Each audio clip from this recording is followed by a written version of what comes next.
cried. I mean,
Patty, can you hear me?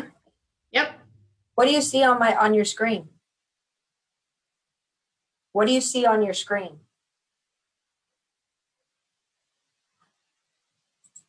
Now what do you see?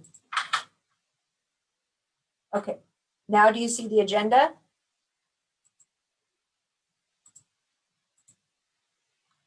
You see the agenda?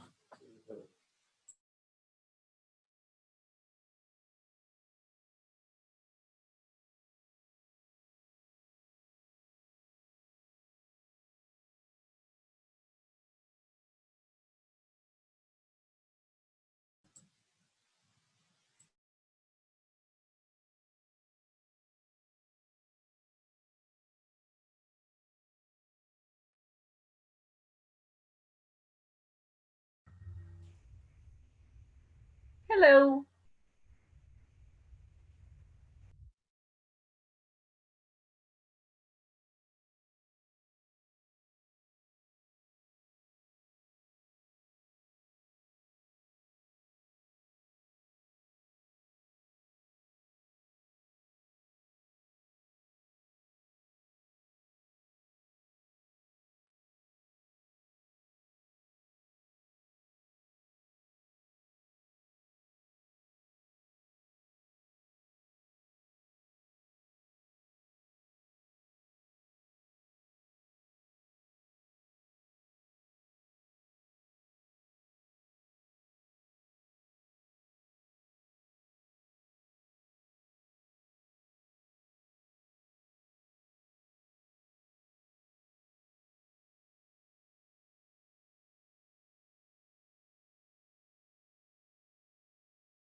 Well, sounds like everybody had a good day.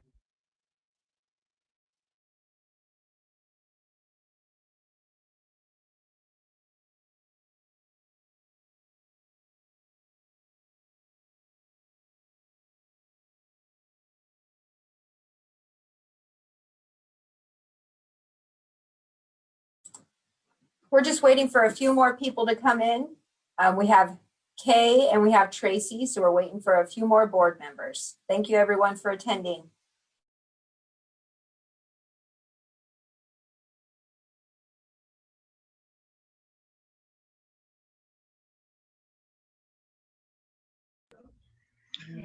Amber, I'm looking at my screen and it is really super fuzzy. I don't know if that's temporary or if I need to log back in. I'm not sure, Tracy. You might want to turn the camera off and maybe turn it back on. It looks like it's maybe trying to get into focus. It might be too close or something maybe. But you could always try logging back out and logging back in if you want to. We're still waiting for Dewey, Terry, and Melissa. Okay, I'll probably leave and log back in real quick.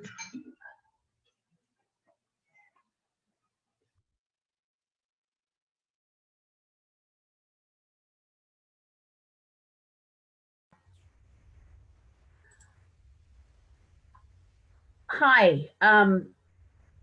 Terry Kamladi is trying to get on. He's been unsuccessful at this point.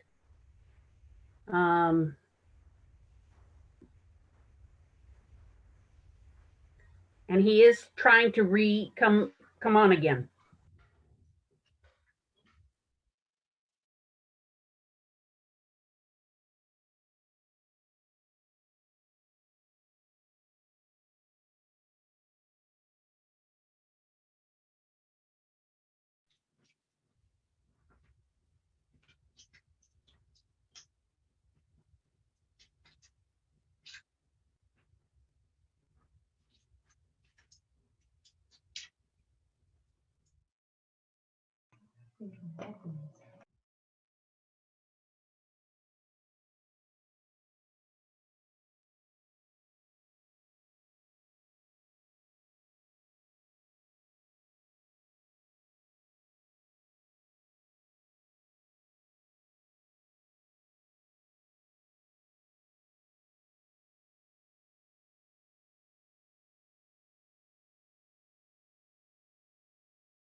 Hey, Terry, I see you there, but I don't Can know you that. can you hear me now? Yeah, I can hear you. Yep. Okay, I'm on now. Finally. Okay, great. So we have Melissa, Kay, Terry, and Tracy. We're still waiting for Dewey.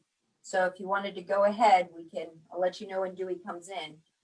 Okay, so let's do a flag salute. Wait a minute. Let me bring this meeting of February 8th for the Jefferson School District 14J. I'm going to call this meeting to start, and let's start with the flag salute. So let's rise. Okay, I pledge allegiance to the flag of the United States. The United States of America and to to the republic for which it stands, one nation, under God, indivisible, with liberty and justice for all. Okay, thank you. Okay, let me get the next thing is roll call. So Melissa, I see you, or you're here. Yes. Okay, Kay, I'm present. Tracy, Here, Dewey here yet? I I don't see or hear Dewey, so, and I'm here. Just hold I'm on, here, just one Terry. second. Okay, There's Dewey. Okay, Dewey, thank you. Okay, so the next item up is review and adjust approved agenda and consent items. Is there a motion? I move that we accept the agenda and the consent items as presented. Okay, is there a second? We I'll We second it. Okay. Okay, so it's been moved and seconded. Is there any discussion? Yeah, so LBEA is still not the form that we have. It didn't come back to policy. We have LBEA currently on the books. Right, so we The have one- it on The one that's in the packet, the sample that's in there, isn't anything that we've worked through. I think we discussed this all last week or last meeting. Well, you're going to Mm. have to remember a little bit better because it was going to go back to policy and we were going to talk through different versions because what we had in front of us wasn't the version that we have. And when we work through policy, we don't just take a sample policy. We have to go from what our policy is to a different policy, and we have to adjust and adopt and work through changes and the process. There's kind of a process involved in that. So that's not quite, that didn't happen. So, and it didn't come back to policy committee. It was taken off the agenda. No, it wasn't taken off the agenda. Yeah, it was taken off the policy committee agenda. It might have been taken off the policy committee agenda because we put it on the regular agenda because we voted to change it, and the vote was for you in favor and 4 opposed. No, Terry, you're mistaken. So we currently have an LBEA that is in practice, that is an active policy. It has not been deleted. You voted not to delete it. But what is currently in this packet has not gone through policy committee. It is not, it's not ready for the board. We already have an adopted LBEA that is active in our district, that is being followed. And I agree, but the one that got sent to us was OSBA approved. All the lawyers looked at it. No, Terry, what got put in the packet was just a sample policy. If we had gone through and had the discussion with Leslie and we had talked through it with policy committee, we would have taken our policy and we would have gone through and we would have looked at our policy and we would have made changes or we would have had suggested updates. That didn't happen. This is just a general sample policy. It's generic. I believe. Yeah, I believe. So the legislative process that happens with this is we see our existing policy that we have, and we have legislative changes that come with that. And we have an old policy that's scheduled for deletion and a new policy that's recommended for adoption. We don't have either one of those things in front of us. This is not a process that the board can take on at this time until it goes through policy committee, until we have more work done on it. But we currently have LBEA in place. But it's all what OSBA recommended. No, OSBA already has a policy in place. We already have language that this board has accepted and adopted that has dates and all of the correct things that are in it. The policy that's in here hasn't been massaged or gone through by the board. It is just the beginning generic policy. For us to do our proper work on it, our policy that we have in place needs to be examined by OSBA, and they need to say, okay, these are the changes that you need to make, or this one is fine as it is. There's nothing wrong with the one that we have in it until they give us this policy and say, these are recommended updates for this policy. But And that's not what happened. That's what we have, though, isn't it? A recommended No, update? no, we just have a generic sample policy from them. That's a blank vanilla policy. A vanilla policy is if we're starting over from scratch. It's not the same thing. We have an adopted policy that's in place. You don't go from an adopted policy back to a vanilla sample policy. That's not how that works. Okay, let's see what everybody else thinks. It's not how what everybody else thinks. That's the process that you use for adopting policy. And I think we have discussed this one, and we talked about no, it. Terry, listen. We talked about sending this back to policy committee so we could work through it and we could make any changes that needed to be made to update it if we needed to update it. That didn't happen. It got removed from the policy committee. Okay, do any of the other board members remember that it was going to go back to the policy committee, or it was just the motion that was on the floor last month of Melissa? The motion to delete the policy, it failed. So any of you other board members have anything to say? I don't know, Terry, if this is I don't have the policy side by side to know what the one we currently have and not. If there's a difference in them, then yeah, maybe it does need to be reviewed one last time. But I don't remember for sure. Well, I remember that it didn't pass on the deletion part of it from there. I don't really remember about that it was coming back to us for that. I thought we were just keeping the one that we already passed before. Oh, the existing one? The existing one. So I don't know about the sample one. Okay, so is this, Amber, is the sample one that you have on there right now? Yeah. The difference between this one and the other one, which are OSBA recommendations, are, as you can see in bracketed language, they say to choose the date, and then it says the district may respond with an approval or disapproval. I think that's the only change on it. Between the one that we currently have right now? Yes. So the difference is that we had already determined dates when we adopted this back in 2015. And we picked the dates that the district would be able to contact WESD and would be able to come up with the enrollment and be able to come up with all of those numbers and present them to the board.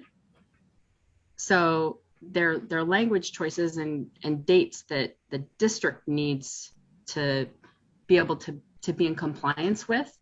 So when we set that back in 2015, when we chose November 1st and February 1st and to calculate the percentage, we picked that because that's when we figured, in consultation with, so Karen weighed in really heavily on this when we had this discussion. She had to contact WESD.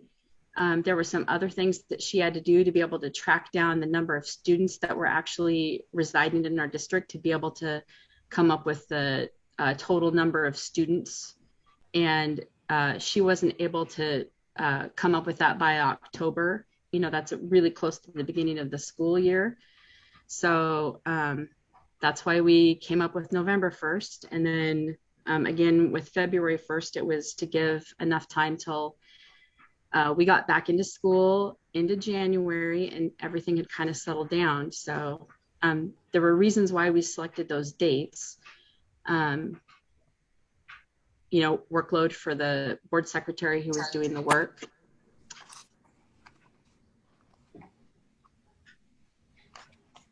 if we need to change the dates because they're not working for the district, that's something that we could work on and do. But there's not really any material difference between this and the other, the other policy.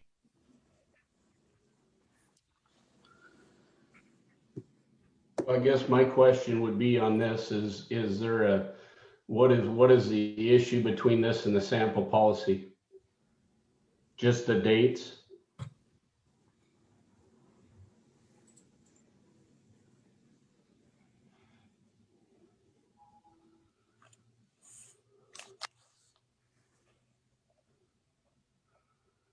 And then the approval of the district response. Hey, Just Brad. the highlighted part is the And change. I don't know if the bold, I mean, I don't know if there's been more updates.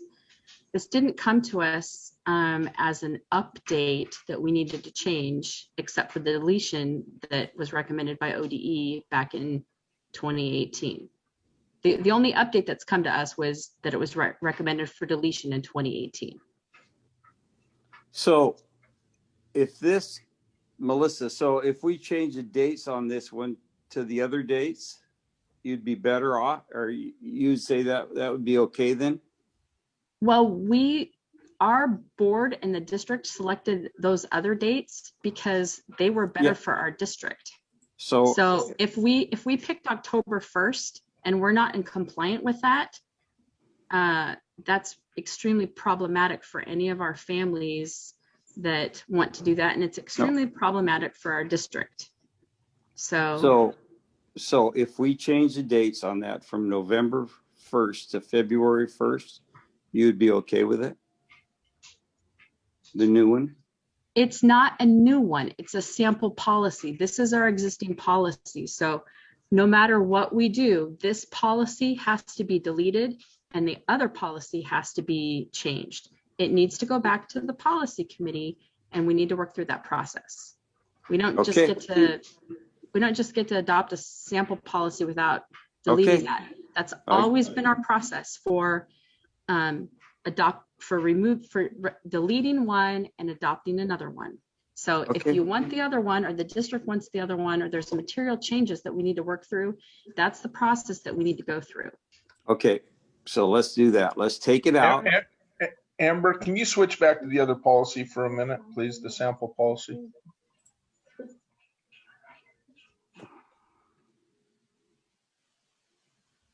And the bracketed language has to come out. I mean, anyway.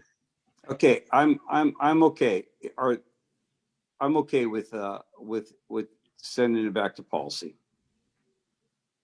Not that I want to create undue hardship or anything, but going back over the history of this policy and how many times we've seen this thing, it sure be nice to get this one behind us. We've made multiple attempts to do something with it, and I'm just feeling like we're dragging our feet as board members on this particular policy. So I'm fine with sending it back to policy. The legislature may take it out of our hands. They're working on it again, so it may be a moot point here before long. So okay. Thank Brad. You. Brad, are you there? Yes. Okay, so are you okay with the old policy? Yeah. Okay. If you're okay with the old policy, do we need to send it back to committee, or are we fine with just leaving it as it is? I want to get done with this. No. I'm asking a question. If the old policy is fine, why do we need to mess with it again in committee? No, I agree. We don't. Okay, then let's remove this and table this. Okay, so we don't need to table it. We just need to get rid of it. We're going to stick with our old from the agenda. Right. So we have a motion on the floor. Is there any other discussion? No. Seeing none, we have a motion on the floor to accept the to review, adjust, and approve the agenda and the consent items. So with that being said and what we discussed, I'm going to call for a vote. Kay? Aye. Okay. Dewey? Aye. Okay. Tracy? Aye. Okay. Melissa? Aye. Okay. Chair votes aye. So do you guys know what we just did there? We voted in the consent item and the agenda as it is written.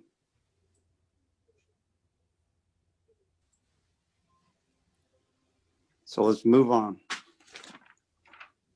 With that pulled. No. Did you guys, okay, let me ask this question. I don't want to get this wrong. Did you guys vote with that in mind of that being pulled or without that being pulled? Tracy? Keeping the existing policy is the way I was interpreting the conversation. Okay, Dewey? Correct. That's the way I believe it. Okay, and then Kay, you also? I believe we pulled this sample policy out and we went with what we currently have on the books. Okay, So yes, we pulled this one Okay. item from the consent agenda. okay, then Amber, make that noted in the minutes that we pulled that one. I have it. Okay, thank you. Okay. Next item is Spotlight on Education. Brad?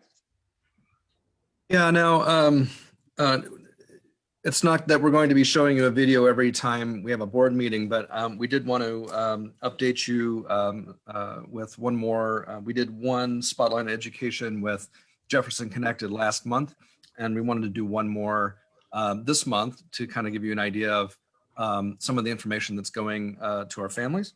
So, Amber, Pride. the latest one. Pride. Familia. Community. Esperanza. Hope. Comunidad.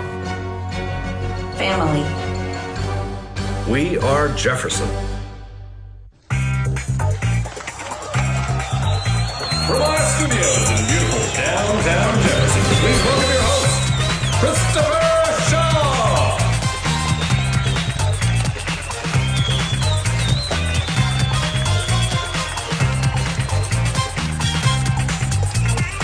Hello, and welcome back to Jefferson Connected. Around the school, everyone is moving into high gear to get ready for the return of students. So in the next few episodes, I'm going to highlight the Herculean effort that is underway to get the school safe and ready for students to return to in-person learning. In fact, just last week, the state of Oregon opened up vaccines for COVID-19 Group 1B, which includes educators. While I weigh in on getting the shot, I was thinking a lot about how far vaccines have come and had a lot of questions about what exactly is an mRNA vaccine and how does it work. Since I know there are other people with the same questions, I thought I would share this short informative video from Johns Hopkins University. mRNA vaccines have been in development for 20 years and are now approved to prevent COVID-19. Unlike some other types of vaccines, mRNA vaccines do not contain any pieces of the virus. Instead, the COVID-19 mRNA vaccine teaches our own cells to make the quote-unquote spike protein found on the surface of the coronavirus, triggering an immune response. In short, they help our bodies produce antibodies specific to the virus, along with T cells that also confer immunity. That sounds great, right? But I bet you're thinking, how exactly does this work? Well, it works by simply reproducing the same immune response that happens in a natural infection, but without actually infecting your body. Cool, right? Still, there are some common misconceptions about this vaccine. So let's break them down. Number 1, this type of vaccine is new, but it's not unknown. Research and development of these vaccines have gone on for decades before this pandemic. Number 2, these vaccines do not affect or interact with your DNA, and the mRNA never actually enters the nucleus of the cell. Number 3, while the vaccine does have some side effects like the potential for fever and soreness, they do not infect your body with the coronavirus. Side effects after vaccination are not uncommon. Number 4, yes, if you have recovered from COVID-19, you should still consider a vaccine. We still don't know how long immunity to the virus lasts. Number 5, vaccination along with face masks, social distancing, and hand washing is key to resume social gatherings and reopen the economy. Got more vaccine-related questions? Leave them in the comments.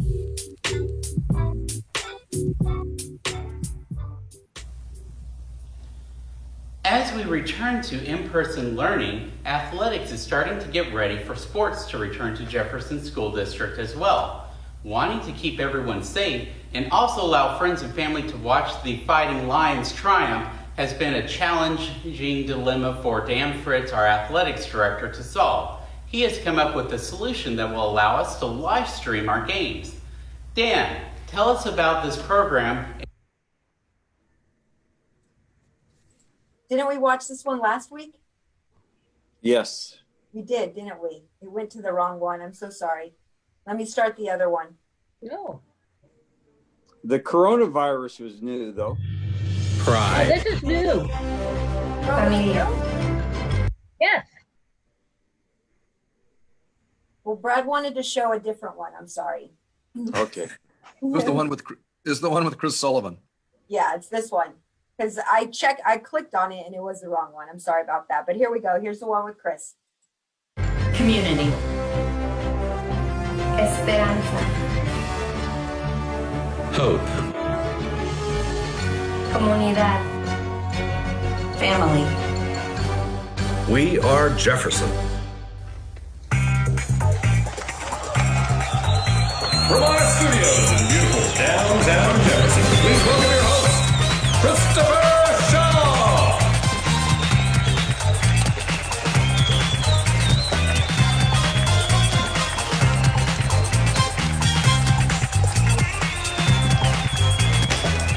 Hello, and welcome back to Jefferson Connected.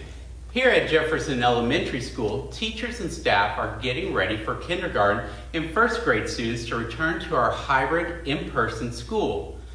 While teachers and staff are excited about the return of students to Jefferson, we also understand there is a lot of questions and anxiety about kids returning while the pandemic continues to spread unabated across the country. Here to talk about the return to in-person education and everything Jefferson Elementary School is doing to keep our kids and staff safe is our very own Chris Sullivan. Hi, Chris, and welcome to the show. So tell us, how long have you been a principal and how long have you worked here at Jefferson Elementary School? Oh, well, that's a great question. I have been a principal for 9 years total. This is a year and a half here at Jefferson Elementary School. Next question. So, in your wildest dreams, did you ever imagine you would be leading a school through a global pandemic? I don't think anyone is ever ready for a global pandemic. So I've never in my wildest dreams did I imagine I'd be dealing with it. However, I have an awesome staff and we're doing a lot of planning. We're making good stuff happen for kids. And that's the most important thing. What is one of the biggest challenges you have faced this year? Biggest challenge I have faced, let's see. I would say just keeping everyone calm, getting kids online, getting Chromebooks out to everybody, and supporting staff through learning a lot of new skills in real time. But they have done an awesome job, as you all know.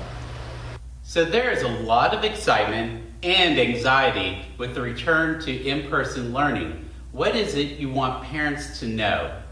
I think the most important thing for parents to know is to give it a try, to relax, work with us. We all have kids' best interest in mind, and if communication is open, we stay relaxed, we try new things, and we keep our kids positive, then everything's going to work out awesome. Can you walk us through what a typical student day will look like when students return? So the day will look pretty much like what it would look like in normal times, minus the fact that masks will be worn and that they're 6 feet apart. When they arrive at school, they're going to they'll head straight to their classroom. They'll go right to their seat. They'll get to see their friends. They'll get to see their teacher. There'll be a lot of fun activities going on. Yes, it's going to be 2 hours and 15 minutes, but when you account for the fact that lunch isn't happening and specials are going to still be online, it is still a full day of learning for your kid. We know everyone has anxiety centered around safety and keeping everyone safe. What are you doing to help ensure the safety of staff and students? So I'm working regularly, almost daily with maintenance and custodial to make sure that we know all of the guidelines, that we're meeting all of those, and that's a series of checklists, what every teacher, student, and parent can expect in terms of cleaning, so that we're keeping the air clean, surfaces clean, and making this the most sanitary place for a kid to learn and stay healthy. I know there's going to be no lunches served at the school. Why is that, and how did you come to that decision? Again, with lunches, getting 350 plus kids through the cafeteria 6 feet apart with masks on is a very difficult thing to do. When reading through the guidance, we determined that it was with our layout, with our staffing, that having lunch, we would have a difficult time meeting the guidelines. So we decided to just have lunches at home, and that keeps our cohorts a lot tighter and makes us a lot healthier and safer place to learn. How did you come to the decision to go with the AM/PM schedule for students? So the AM/PM schedule brings kids here for 4 days instead of 2 full days, as you know, but that means that kids have more access, more exposure on a daily basis to their teachers. So that's one of the main reasons that we decided to do it, is we felt for elementary kids it was more educationally sound. It is also easier to meet the health and safety requirements by not having kids leaving their classrooms for specials, not leaving to go to lunch. And also we have to remember that kids have been out of the physical building for a year. So there's going to be stamina. They may not have the stamina to be in school for a full day. So 2 hours is going to, in 2 hours and 15 minutes, we'll have fewer behavioral issues. We're going to have less fatigue around wearing a mask for multiple hours. So what we feel like this will be a positive experience for kids to get back into the flow of school, with the hope that when the numbers are right, we're going to be getting kids back in full days as soon as we can, as soon as we're allowed by the state.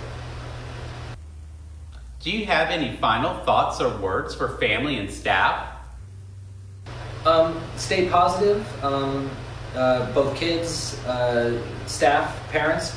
If we all work together, stay in communication in this really new situation, a new way of doing school, we're going to make it. We're all in this together, and we can make this awesome. It sounds like it's going to be really great. It's going to be awesome. Thank you so much for being here. I'm good at my job. Well, that is it for this week. But next week we are going to catch up with Lisa Buskirk, and we're going to find out more about how the in-person learning is going to affect meal deliveries and what we can learn about the grab-and-go lunches. Until next week, stay connected, Jefferson.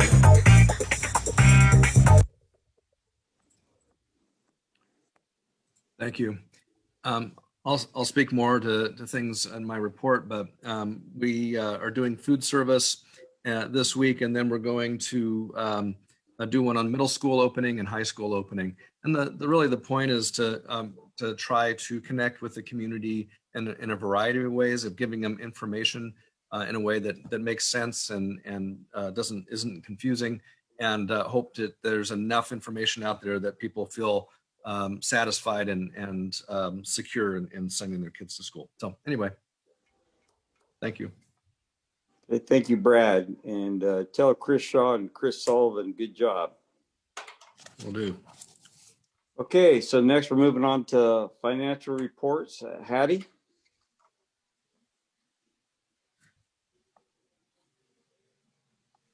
So hopefully you guys have all received your audit report. And I did put in 2 sets of financial statements into this board packet because of our audit report for June 2020 is out. So I also gave you a copy of those financial statements as they've been audited. And then I also gave you the current year's monthly as of January 31st, 21. And is there any questions in regards to the financial reports? Hattie, I have one. Yes. Just breezing back through my board policy, I didn't catch it before. I think it's on page 60, Amber. By the way, I'm very pleased with the design and construction of the middle school with regards to energy. The electricity bill just blew me away. I was just very, very pleased with that. Page 60.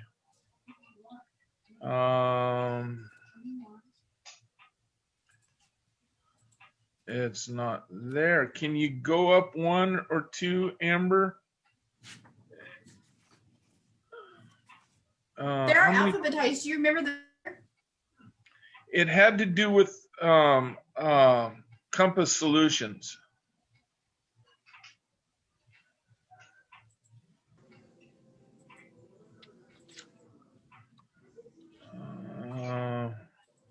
Okay, so hang on. It's general fund, and then it's.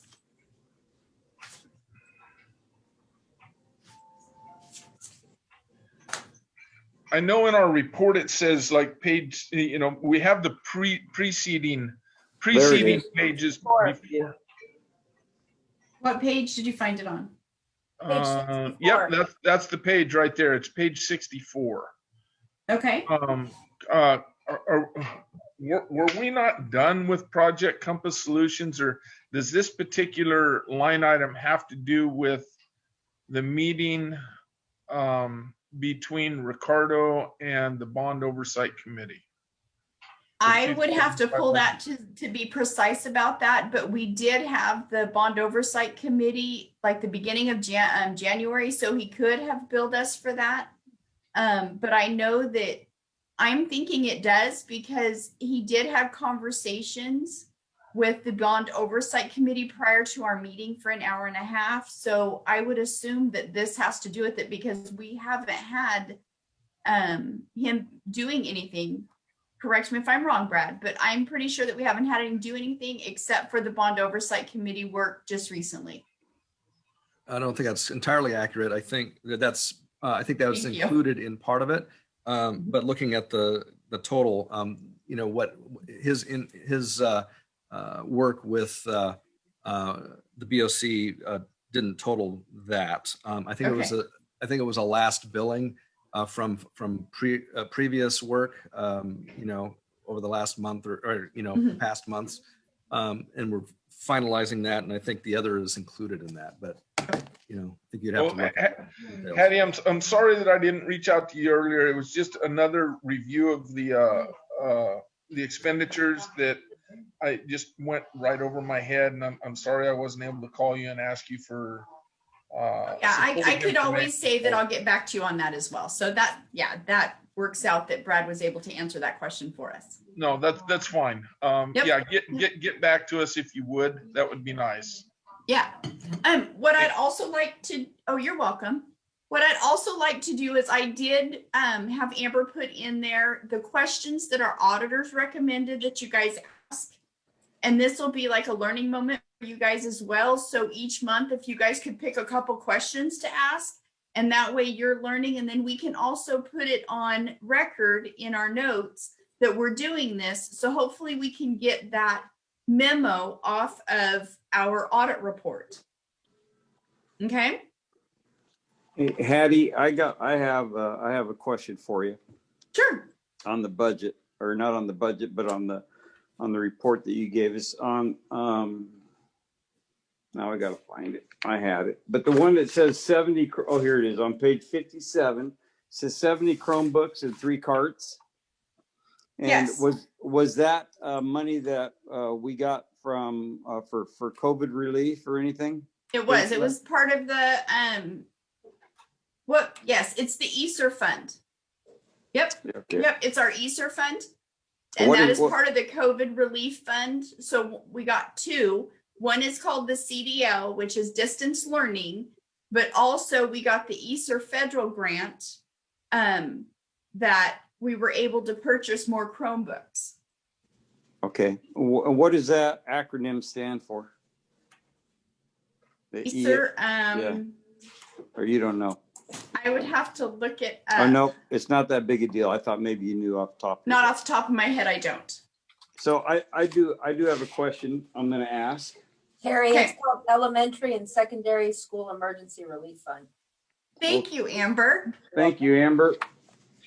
So let me get here to the questions. Sure. If I can find them. And so if that'll help you guys, I'll just have Amber put this in our board packet each month. Now I can't find it. It was I have them up. Oh, there it is, right there. There it is. Okay, has there been? It's number 10. Yep. Has there been any changes to the accounting system or the accounting policies that are significant? Yes, there has. We recently went through. We use Infinite Vision software for our the business software for payroll, for the budget, the GL, all of that. They put into practice that we are mandatory to change our passwords every 90 days. And they have to be up to like 20 characters. So you're really basically doing, it has to have a capital letter, a lowercase letter, a special character, a number. So, so they're requiring that now when they didn't before.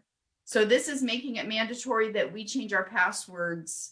And you basically have to write out a sentence, you know, to create a password that no one can get into. So yeah, so that was good. Are those passwords stored or in a safe place? Or are they in your mind? They're in our minds.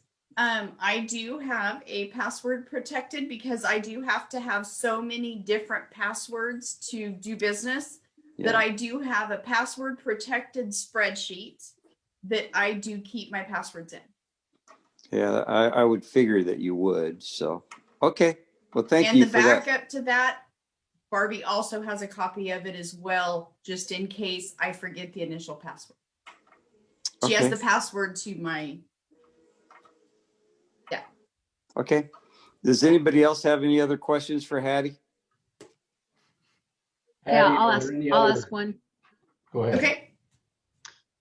So I'm going to ask number 9, and then it kind of also ties in to the note from the auditor, and it kind of goes around the super user. Yes. We've had those recommendations, I think, a couple different times now about the super user.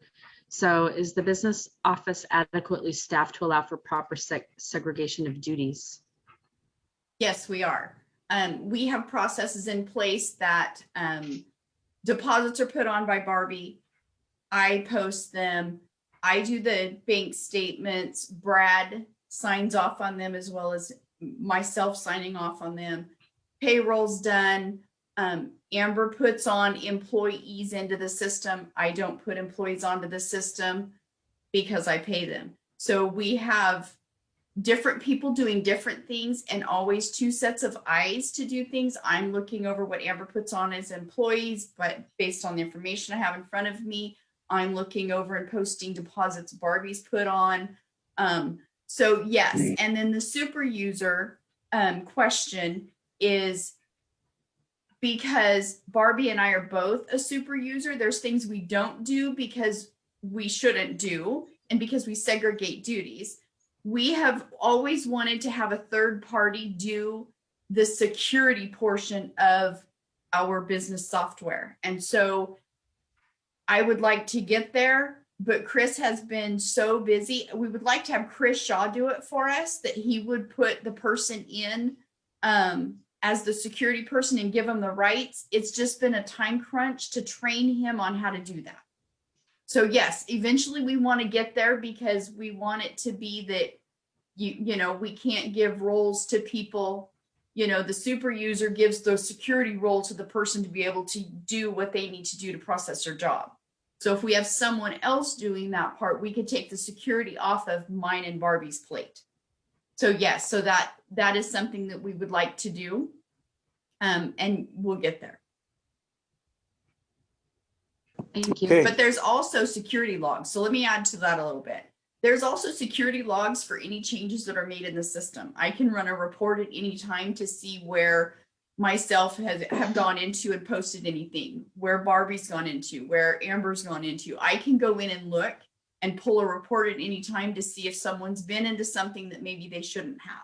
So, and also giving our auditors the access to Infinite Visions, they can do that as well. So they can see if I've changed someone in employee maintenance when I shouldn't be doing that.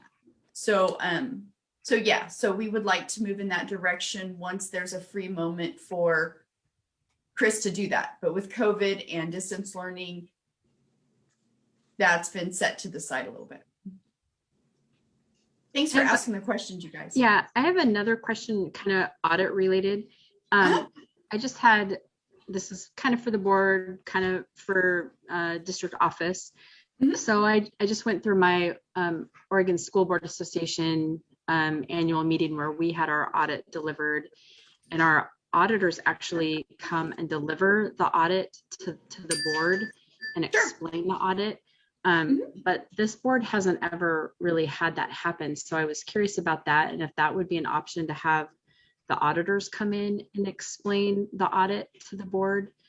That is an option. I can reach out to Leanne. And do you want her to come and do this current audit, or do you want to wait for the next audit?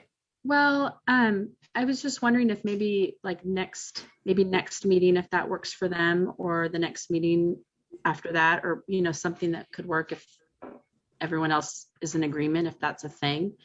I really appreciated that experience, having the auditor explain their process and how they kind of looked at the financials and how they looked at the books and how they wrote their report and how they worked with, how they worked with the district office staff. It was just a really nice way to kind of put it all together. So. Sure, I would be happy to reach out to him. In my past life, there have been requests that the auditors come in and to present it to the board during a board meeting. Okay, I don't know if anyone else is interested in that, but I just really appreciated having that experience. So I thought maybe others might like it too. So. Don't mean to go into the past, Melissa. I know what you're talking about. I think it was my first or second year. When I was on the board, the auditors came to the district office and we sat down and we talked about the audit and all that was involved with that. I see it as an opportunity for the whole entire board at the same time to understand the audit process, additional questions, concerns.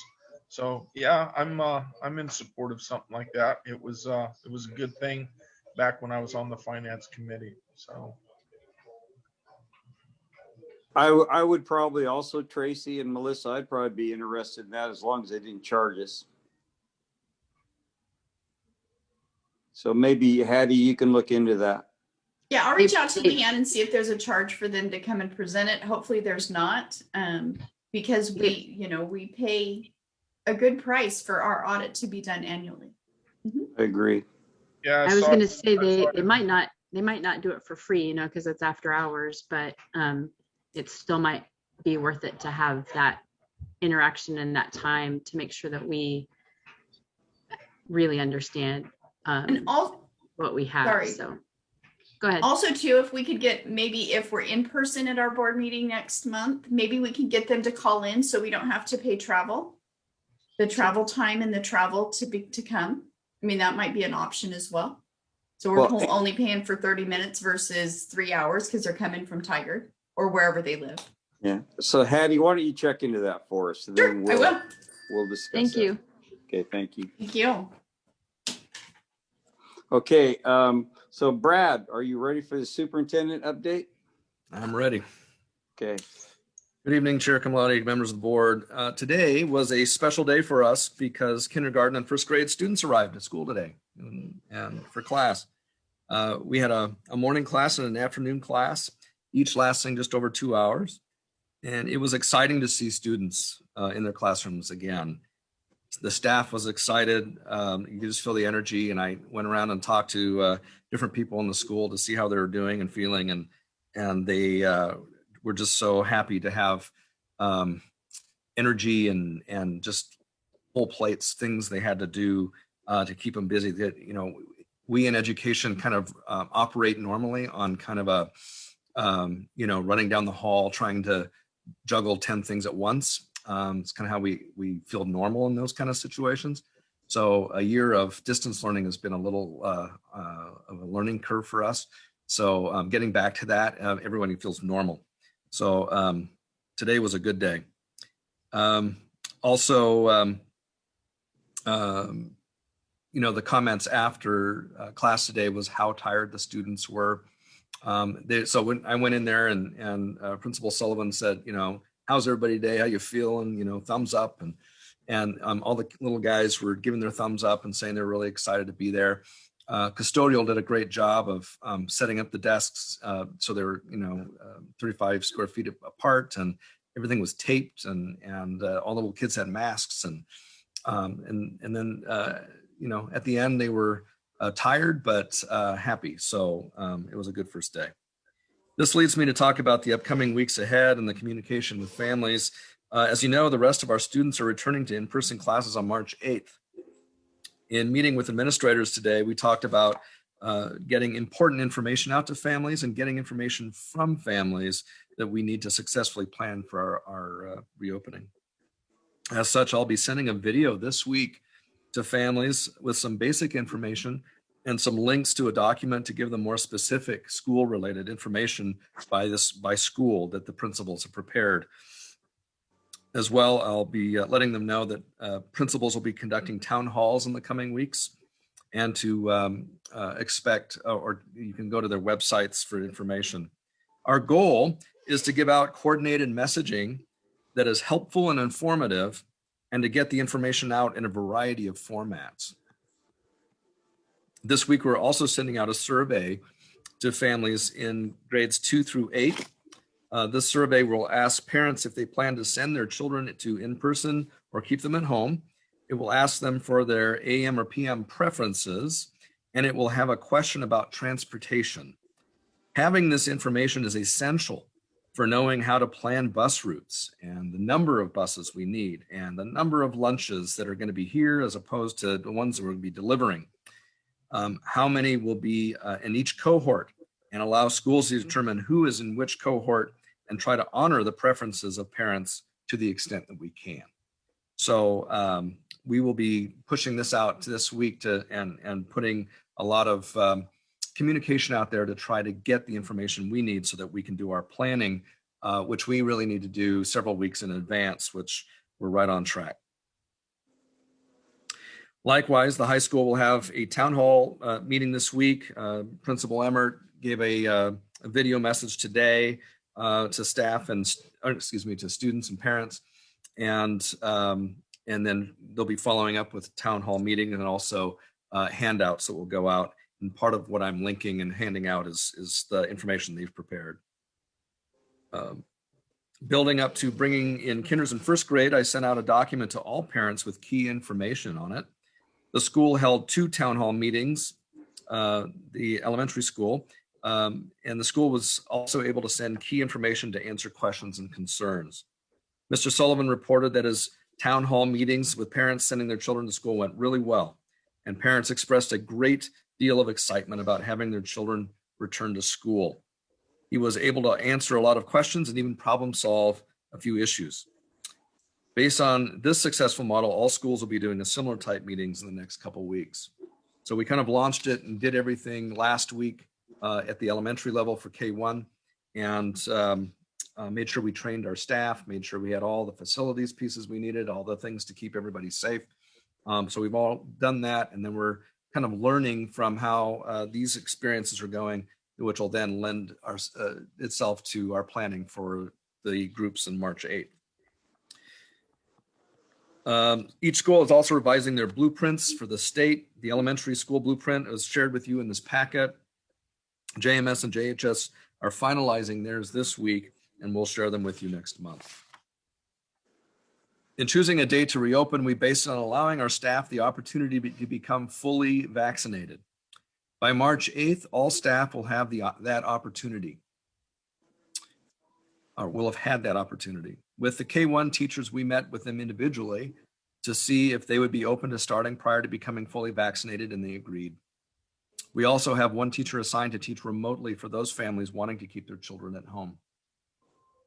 Teaching is really hard, and changing models of how one teaches, going from all in person to all online, and then back to in person again, and trying to account for those who are staying at home and those who are coming to see you, takes time. It takes a lot of time to plan that way and to think through how I'm going to do this. So knowing this, we removed parent conferences on March 3rd and 4th to allow our teachers this important time to plan and make that transition. We have already communicated with staff about this, and we will be giving this information to parents in the coming week so that they have plenty of opportunity to know.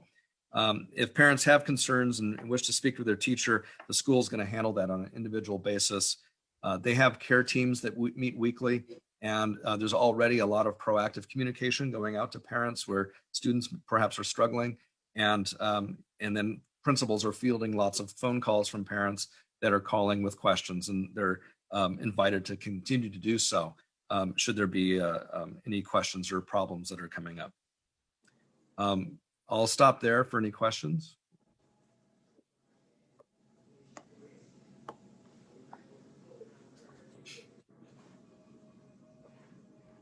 I'm going to move on to a different topic.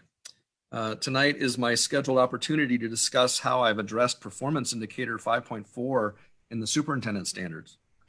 Standard 5 involves curriculum planning and development, and 5.4 quote, includes the use of computers, the internet, distance learning, and other technologies in educational programming. So that's the one we chose to look a little bit more closely at. And so tonight I'm going to give you a list of what we have done. I apologize in advance. It's a little lengthy, but hang in there with me. I'll try to get through it fast. I had two overarching goals coming into this year. The first was ensuring all students can successfully learn and interact with their teachers using a distance learning model. The second was ensuring that teachers had the capability to teach remotely without disruption, and that they felt comfortable and successful teaching in a new way. This meant that for students and families, every child needed to have access to a computer.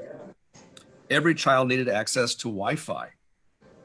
For teachers, everyone needed to know how to teach online and be able to create an online presence. Google Classroom is what we're using. Every teacher needed to have that bandwidth to be able to teach remotely without interruption, and they needed to have a good, solid vehicle for reaching their students. So these were the goals facing us in the summer as we started and approached this. And so to ensure that we were successful in these ways, we began planning and building our infrastructure, and we did the following. We added network cabling to expand Wi-Fi network and allow projectors to be mounted on ceilings to be connected to the network at both JES and JMS. And we purchased and adopted Zoom as our primary mechanism for interacting with students. This was something that we learned from the spring in our Google Classroom or our other using Google didn't work. It was glitchy and we had issues. And so we went to purchase a Zoom mechanism for the entire staff so that they could interact with students seamlessly. We focused on improving network performance for Zoom at all three schools. We had to do network testing and analysis as well as testing to support performance to switches all the way to individual computers. So this took our technology team and also working with WESD to make sure that because we've where there were glitches, where there were issues, we had to find out where those were in the schools and what was behind them. Sometimes it was a user error, sometimes it was a cabling thing, so we had to get at the heart of it, which Chris did a masterful job doing. We purchased 150 hotspots so that families could access Wi-Fi and distance learning. And that has worked really well. Got an update on that this last week, and that's been extremely successful here. Many families have reached out and expressed gratitude and said that their connection is vastly improved. We expanded the camera system and wiring in all 3 schools.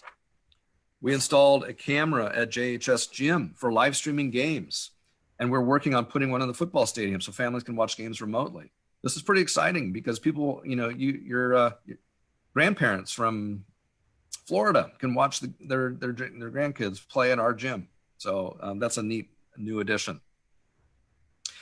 We rewired the old middle school, and all networks needed to be wired to prepare for events there and out in the amphitheater. So we wanted to support our partnership with the VFW, who's going to be using the old middle school gym in the future here. And so this way, anytime we rent it out or use it, there will be Wi-Fi.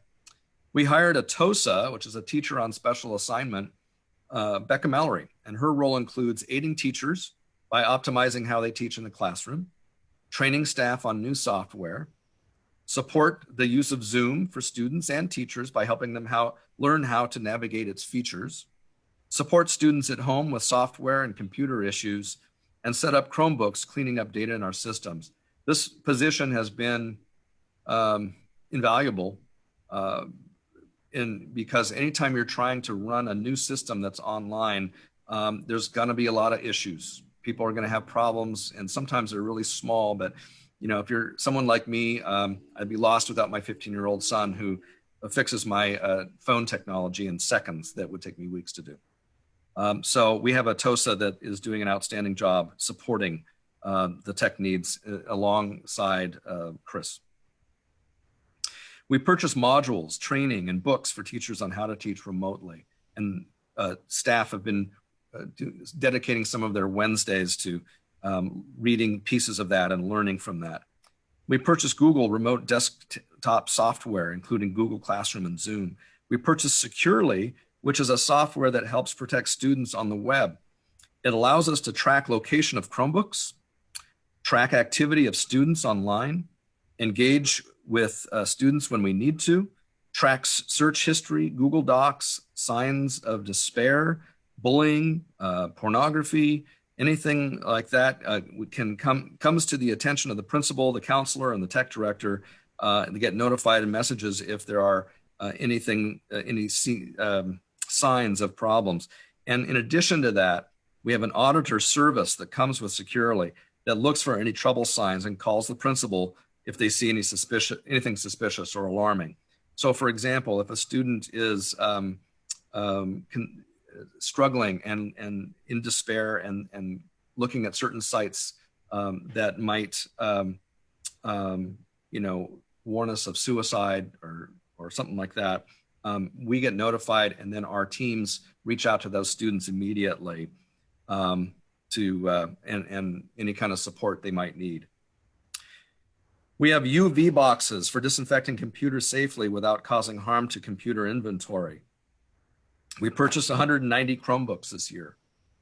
We are purchasing more so that we can replace older models, ensure that we have plenty so that students can always access remotely. We purchased Blackboard to help with communications, and as a result, we are communicating with the community and staff much more efficiently and frequently. We also are pushing messages out via Twitter and Facebook in addition to Blackboard. We completely overhauled our website. Jefferson School District now has a professional image that compares with any large school district, and we're proud of our design and the information that is easily accessible.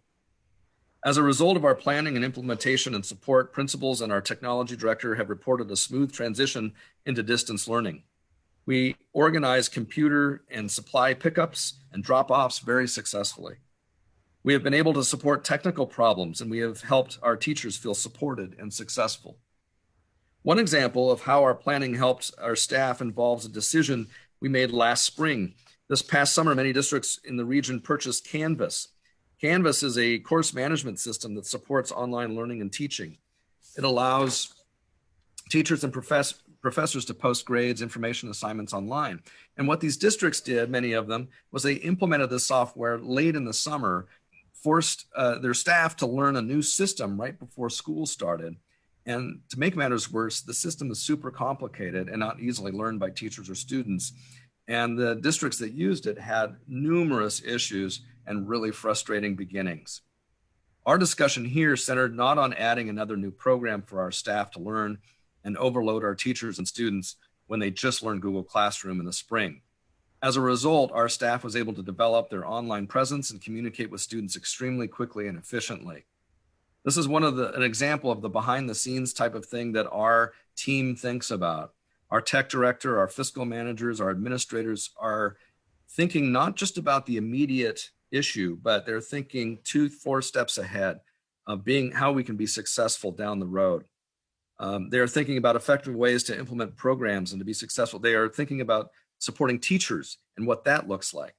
And you've heard me say this before, but we really have a very, very strong team of leaders who are thoughtful, caring, and committed to ensuring school is a positive experience for our students, and that our teachers feel they have what they need to be successful in the classroom. So once again, it's a pleasure to work with this team because the conversations we have are extremely collaborative and thinking outside the box and thinking down the road about what it is our staff need. And the administrators are always talking about, this is what the staff is, what I'm hearing, and this is what we need to be successful. And what we try to do here from a district perspective is provide a servant leadership approach that says, what do you need? How can we help you so that you can be successful? And it's paying off. This district, I think, is doing distance learning as well as any district can. Any questions? And that's my report, other than any questions.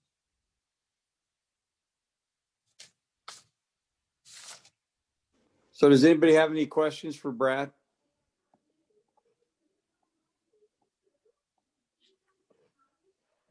Well, Brad, I don't have any. Go ahead, Brad, Tracy. I want to say thank you for a very detailed report. I appreciate that. Thank you. And Brad, I was going to say the exact same thing. You did a good job on all that. Looks like you've been busy, and so thank you for what you've done there. Thank you. Next, we're going to move on to the new business, and we're going to go to resolution 21.02.001.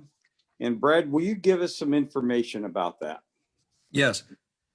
In short, Lisa Freely is, as you know, she's at the WESD. She represents all of the school districts in the region. And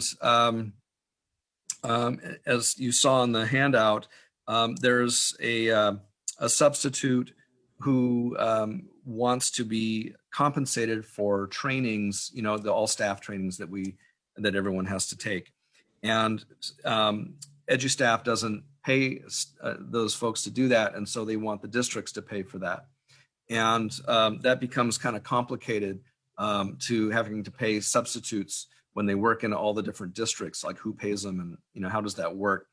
So as this started, Boley took up the issue and felt that they had a case, and this is becoming too much for Lisa to just handle at this point, because she spends all of her day helping us, helping all the superintendents with other issues, and this is going to take a lot of time. So the WSD is looking to hire a law firm, and the way she puts it is it's her recommendation that the ESD boards, or that our board contribute with a resolution with the other school boards to help seek financial support from the Legal Assistance Trust. That's OSBA's Legal Assistance Trust, that was established to help districts with the expense of the litigation, primarily at the appellate level. But they're hoping that maybe it can be used for this kind of situation. And the district, the LAT determines, the Legal Assistance Trust determines which cases to support and how much financial support will be allocated using certain criteria that was provided to you in the handout. And so today we're looking to pass a resolution to help support that. Amber has the language of the resolution, but essentially so that ESD can seek assistance from the LAT and get an attorney from that funding to help support this or fight this case. If I could offer some clarification too. I actually called to talk to Jim Green today from OSBA because our board is part of the Legal Assistance Trust and we pay into the Legal Assistance Trust, but not all boards are members of the Legal Assistance Trust. So and it's not necessarily our case. So I was kind of curious like how that worked. So anyway, so I was just kind of curious. So I asked Jim, kind of how that worked. And he said that, when cases like this come up where it's pretty significant and BOLI, basically make a determination that the employee, belongs to a Willamette ESD, when they're an EduServe type employee is pretty significant, and that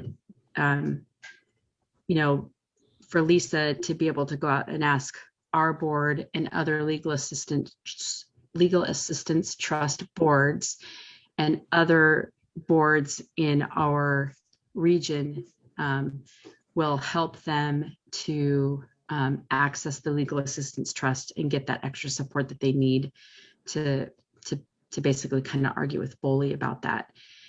And he explained that, there's other times when, we've kind of done, we've supported other boards like this. We supported Beaverton on a big PERS issue that came up a couple of years ago. So there is some precedent in kind of, doing other stuff like this. So if that helps anybody as well. I'd like to make a motion. Okay. I move to accept resolution number 21.02.001 for the Legal Assistance Trust with the Willamette Education Service District. Okay, is there a second? I'll second. Okay, it's been moved and seconded to accept resolution 21.02.001 for the Legal Assistance Trust with the Willamette ESD. Is there any discussion? Yes. Okay, Tracy. Brad, once again, help me to understand the relationship between BOLI, this individual, the Willamette ESD, and the Legal Assistance Trust. So edu staff is where we get our substitutes.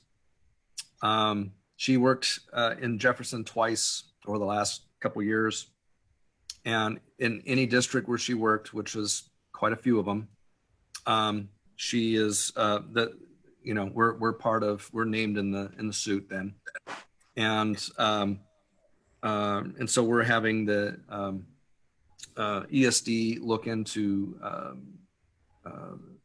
providing legal assistance on behalf of the districts. She is making this claim that, all of those trainings that everybody has to do at the beginning of the year, that she should be compensated for that. And BOLI is agreeing that they think that that's reasonable. And so on the handout on page 67 that Lisa wrote up, I just put it in here from her. Thank you, Amber. Kind of speaks to sort of the requested action and what she's hoping for next steps. And so this is one of those kind of situations, Tracy, that has ramifications, far-reaching ramifications, if we were to lose it. And part of it, just on a very surface level, it's we have to pay every substitute for taking a training, which we've never had to do ever. And then so that's something that we'd have to budget for and plan, and that's really hard to know. But then also, how do you do that with dividing that up between all the districts in the region, and what does that look like? But Lisa also spelled out a few other ramifications on here too that I won't go into, but that's kind of does that help answer your question? No. Oh. No. Sorry. I'm sorry, I'm not fully understanding this. If we have substitutes that are within You get the cat on. our districts, Brad, and we require them to go through training, in my mind, that's a line item that should be paid. And I'm not trying to put the district in a vulnerable position. My statement is based upon lack of information. Okay. Can I add to this? Who's this? Hattie. Yeah, certainly, Hattie. So what it is they're not actually our employee. They are employees of EduStaff. And so because she had to take training with EduStaff, they don't pay for that training. She thinks that she needs to be paid for that training because according to BOLI, you have to pay every employee for hours worked. Right? And since we had that sub through EduStaff through Willamette, because Willamette holds the contract for the districts that gets their subs through EduStaff, she wants someone to pay those hourly wages. And that's why she has a claim in with BOLI. And so that's really what it boils down to, is someone has to pay those wages. Who's it going to be? This is Kate. Okay. May I share? I'm deferring to you, Kay. Thank you. I have substituted. I have been required to take training in order to work in different districts. None of the districts have compensated me for the training that they require in order to put your name on their list. It would be a major financial debacle to all school districts if all of a sudden they had to compensate anyone who ever wanted to sub in their district. Yeah, I can see that now, Kay. In hindsight, retrospect,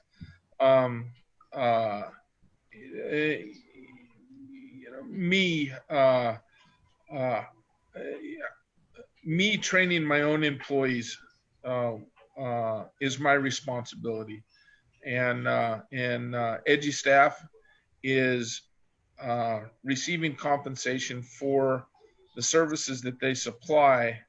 The training, I understand all that. I've got a lot more things about this. Hey, Tracy. Yeah. It's Melissa. Yeah. So the question is that BOLI made the determination that Willamette ESD was responsible. And I think that's why this is in front of us. It's possible that it's possible that it would be in front of us anyway if they had made the determination that we were responsible, but it's even extra different because they made the determination that the ESD was responsible, and the ESD wasn't the employer at all. So, you know, EduStaff was the employer. Multiple districts may have used this substitute teacher, but Willamette ESD wasn't. So it's a big deal to be able to access the legal trust and to be able to kind of fight this and to be able to have the legal representation that Willamette ESD needs to be able to argue with Boley and, you know, work through that at whatever levels they need to. So it sounds like while this is just now coming to our board, Oregon School Board Association has been in conversation with Willamette ESD. It sounds like they're waiting and expecting this to happen. And it's something that our board, because we're one of the legal trust members, we kind of just need to move it along, if that makes any sense. Yeah, I get it, Melissa. I have a different view on it. Underneath the guise of the topic, you know, here, as far as I'm concerned, EduStaff is responsible for their own training that fits the guidelines of, you know, what it is that they're doing. So yeah, I'm sorry, I didn't mean to go to the left here, but I can understand the ramifications district-wide and statewide to districts now, understanding that. So I appreciate everybody's explanations. Okay, so with that, let's see if I mute. No, with that, we have a motion to accept resolution 21.02.001 for the Legal Assistance Trust with Willamette ESD. So we're going to take that to a vote. So Kay, what is your? Aye. Aye. Tracy. Aye. Dewey. Aye. Melissa. Aye. Chair votes aye. Okay, let's move on. The budget, or no, the 21-22 calendar first draft. You guys all had that in front of you. You had a chance to look at it. Brad, you want to explain that all the employees got to look at this? Yeah, I'll have Amber talk about the process. Okay. But yes, we had the she submitted it to the unions and was able to let everyone look at it and give comment. But Amber, would you fill us in, please? Yeah, sorry, that's about it. I did send it to the unions. I sent it to all staff. Got a few things that a few people noticed, which was very, very helpful, and made those corrections, and now it's ready for adoption. Okay, so is there any other discussion on it? Okay, is there a motion to accept the school calendar for 21-22?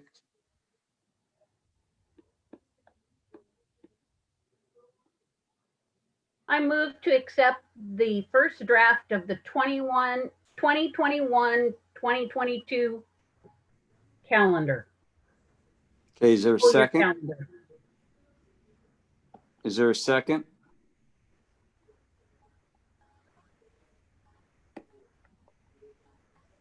I'll second it. So it's been moved and seconded to accept the first draft of the district school calendar for 21-22 school year. Is there any discussion? Yes. Okay, Tracy. So with, again, as I've spoke of over the previous years, snow days, extension of the school year as a result of school days, forgiveness in past years of payrolls that have been paid out, or changing the timelines for days lost and adding those to the next school calendar year, it is still the Thanksgiving holiday week is a conundrum for individuals that keep on coming back to me about the November Thanksgiving holiday. I'm bringing this up for informational purposes only, and it keeps coming back to me. So that's my only conversation that I want to contribute to it. It seems that we could utilize better the November calendar from that standpoint in the minds of other individuals. Well, Tracy, I know that with what we've gone through the last year with the online training, that I think maybe, school days snow days might be a thing of the past. I'm not saying it is for sure, but I think that, being that we, all these children having the Chromebooks and stuff, if there's a snow day, they could probably go online and learn too. I don't know. What do you think, Brad?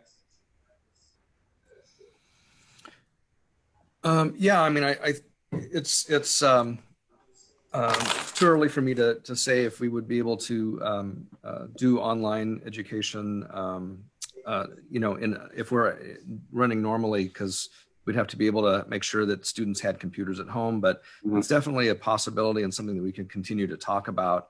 We definitely have to look at, as we approach next year, of how we do school, what aspects of what we're doing now we want to keep, what we want to, how we want to change and adapt so there's a lot of unknowns, I guess is what I'm saying. I think that the November calendar, as you said, is duly noted, that it's, super appreciated by many, and others think that we could use it differently. But I think we can always look to adjust if we feel like we need to, knowing we have some leeway there. But I would encourage keeping it. Hey, Tracy, if I could comment on the November week.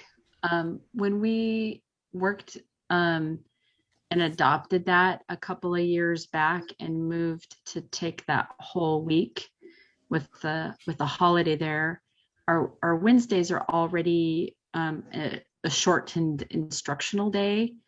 And, we have the Thursday and the Friday off already. And what the campuses were seeing were families that were already taking those weeks or taking those days. So they were having really, really small class sizes, and there was maybe some interruption in learning because of that, where, when you only have 15 out of 30 or, whatever, it's really hard to have, have everybody on track. And then the short week also caused, some excitement with, keeping everyone on schedule as well.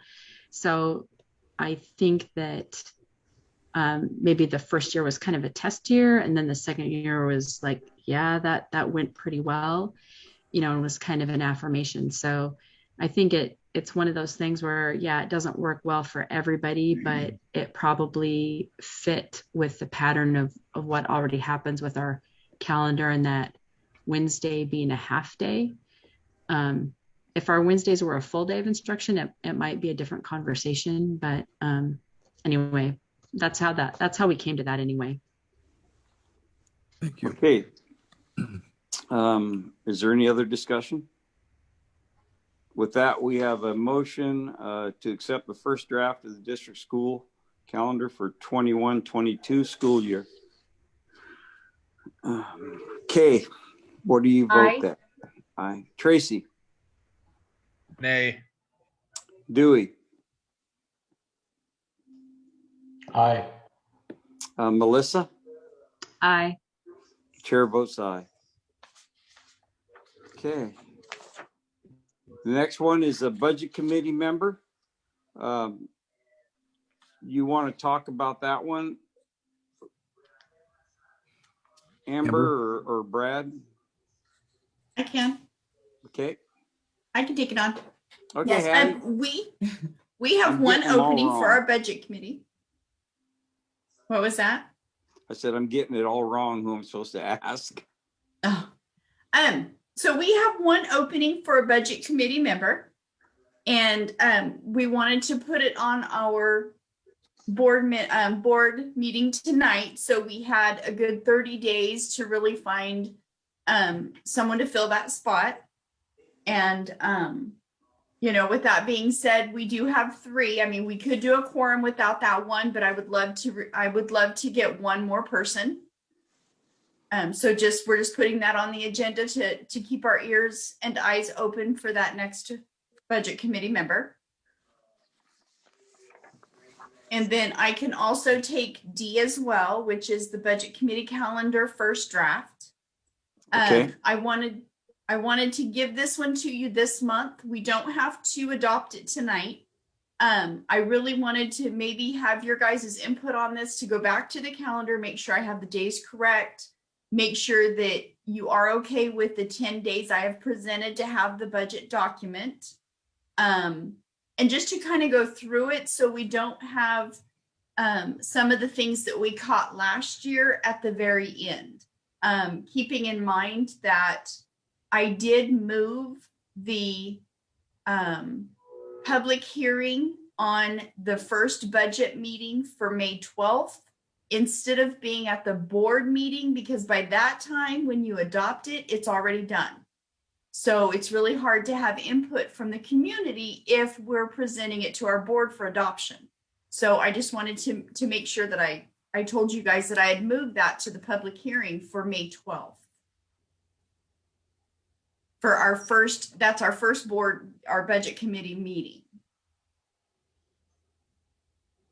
So I'd love to hear public. Yeah, What's so the that? public hearing needs to be a separate day, because that needs to happen after the budget committee approves, but before the board makes their approval. So that we probably need to have one more date in there.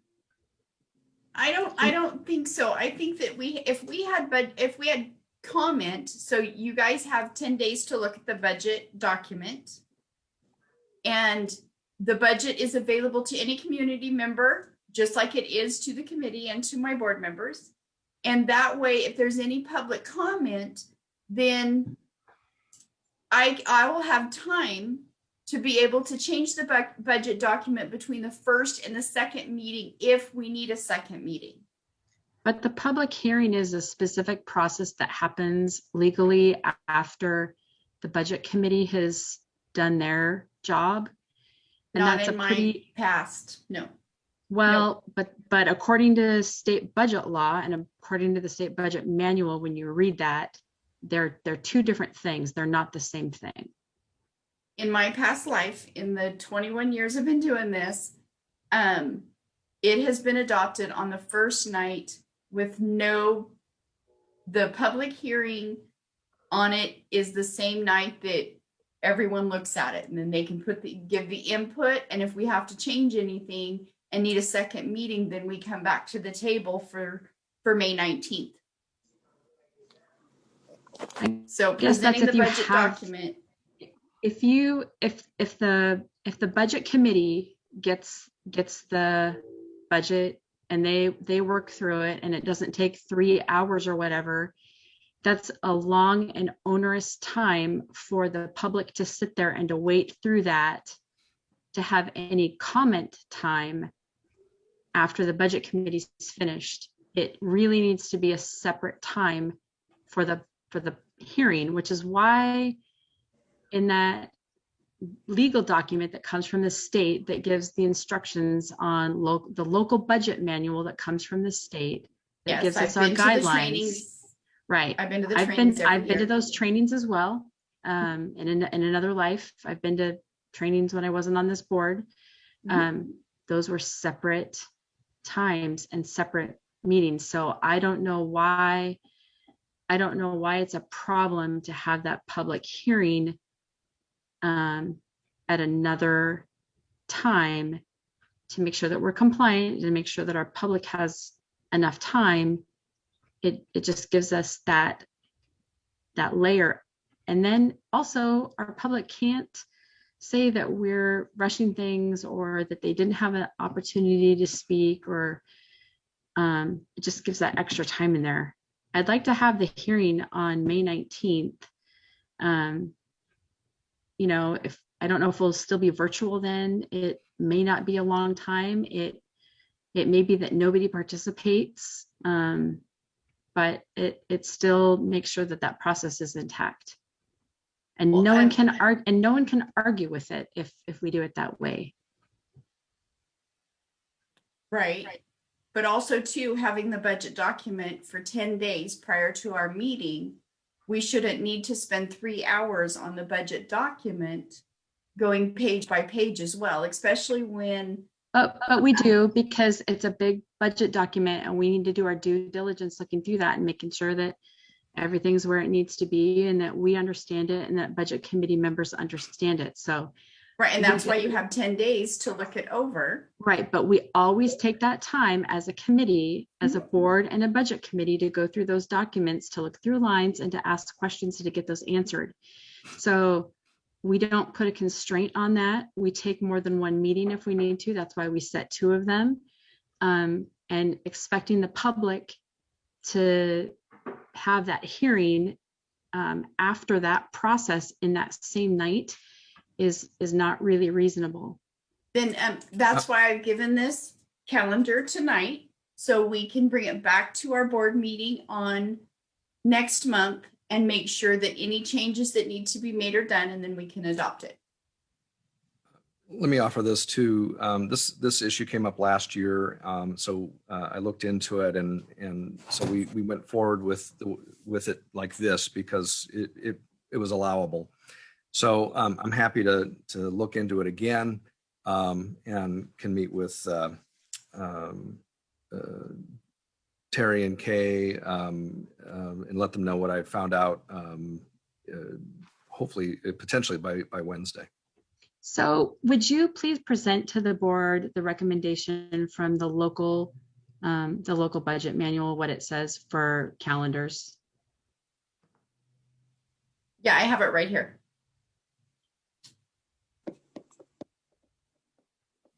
I can give that to you, Brad. Would you present it to the board as well, please? Or provide it to the board? Because that's what I'm referring to. And that's what we're supposed to be following. Right. And I have a training coming up this month. Can it be presented tonight? We go through this every year. I provided it to the board last year as a link for everybody to look through. It's been, it's now been a year and a couple of months.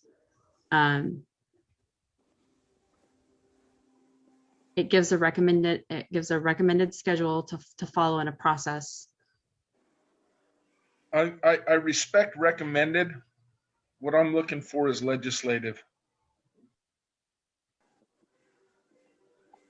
So how about I do this? How about I just move that public hearing to be on our board night so people can have comment, and that will I'll move it back to our board. Hattie, let's yes. not make a decision about it. Let's look into it before our decision's made, and that way we can, because what decisions we make, we go forward with, and so I want to make sure that, if it stays the way it is, we have justification for that. If it moves, we understand why it's moving. Can you still provide the information from that manual to the board so they know why I keep asking for it the way I keep asking for it? Mm-hmm. Sure. Okay, then. So what's going to happen is we are not going to adopt this budget calendar for tonight. We're going to get the information, and then we're going to have another meeting on a work session on the 24th. Could we have it by then? Hattie? You're on mute, Hattie. Yes, I can send you a link to the document. It's on page 55. Okay, thank you. Yes. So let's move on. Policy review of ARs. So here's some information that you guys all got on pages 73 to 107. So we're not here to adopt it tonight. We just for information that it's there. And if we have any questions, please call Melissa or Dewey, and we can ask questions about it. So we can have it on next month's agenda. No, Terry, remember, they don't go on next month's agenda. These are just ARs. You're just reviewing them. That's it. Okay.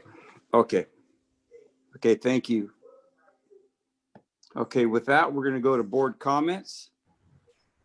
So, Kay, you have any comment? I do. We are coming into our evaluation of our superintendent, and the one goal that we agreed to look at specifically was leadership goal standard 5, number 4.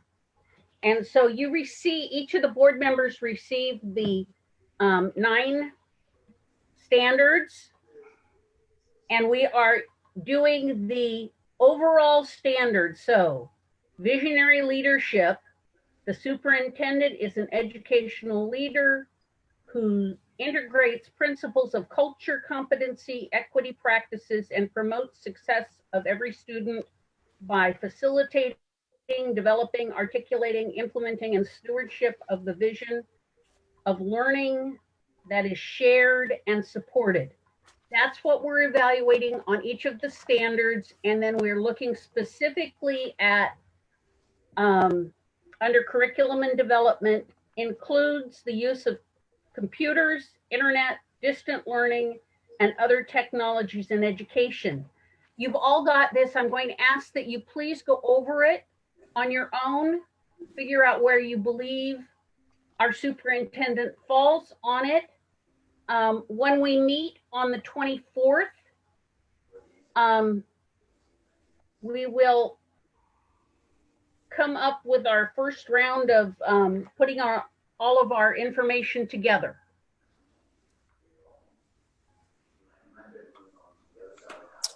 Okay, then Kay, then at our next board meeting, we're going to have an executive session, and we will listen to Brad's response to this. Is that correct? Yes. And then we will then decide what we want to do as far as the rating of his evaluation in the board meeting, correct? The public meeting. That's correct. Okay. Anything else you want to say? No, I found this meeting very educational. I enjoyed the connection piece from John Hopkins on the vaccines. And I have enjoyed the participation of the board members. Okay, thank you. Tracy? My only comment is I've got a conflict on the 24th now. I very most likely am going to be in Wyoming. Okay. Tracy, can you get that superintendent evaluation to me before that? Yes. Okay, thank you. Anything else you want to say? Okay, Dewey?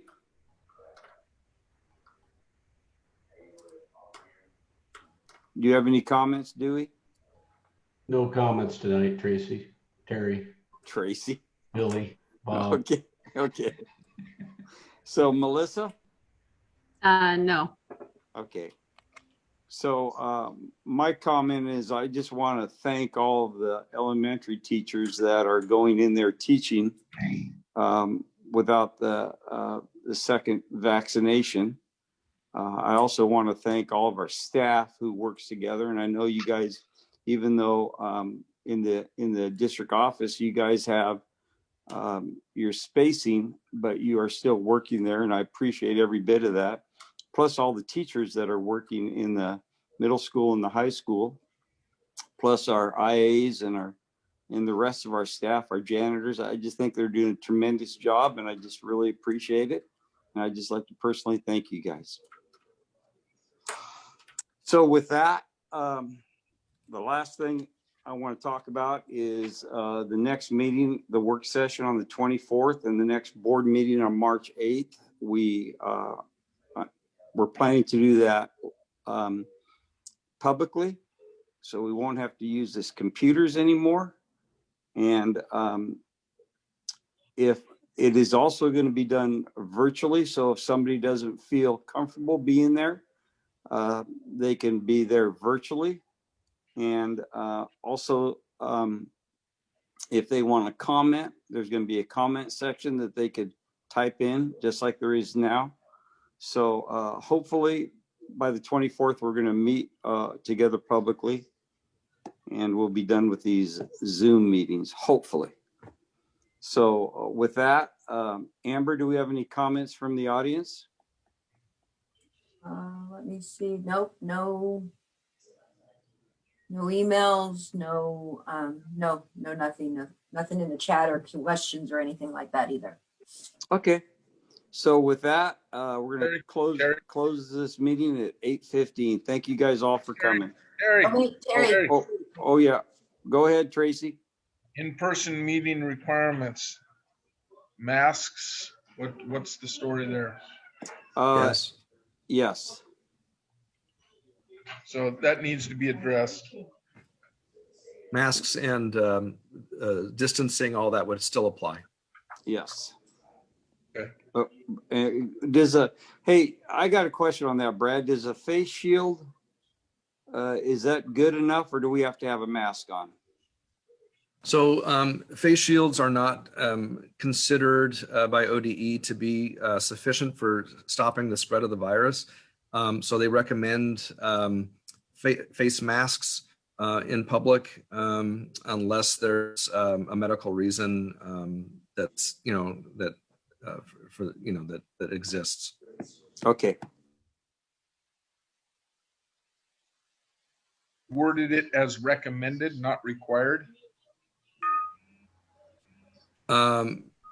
Correct. So face shield is acceptable. It's not recommended. Okay. Just for clarification, that's all. Nope. Yep. Thank you, Tracy. I appreciate that. Yep. And so I guess I got one more comment on that, Brad. Does that mean our audience has to be masked or face shield up also? Yes. Okay. And really the face shields are not really, so what we're required to do by the ODE is the language that states that everybody has to wear a face mask inside and out at a school, and that the only time face shields are acceptable are for somebody who has a medical reason. Okay. And so any audience member, we would ask that they have a face mask on to participate.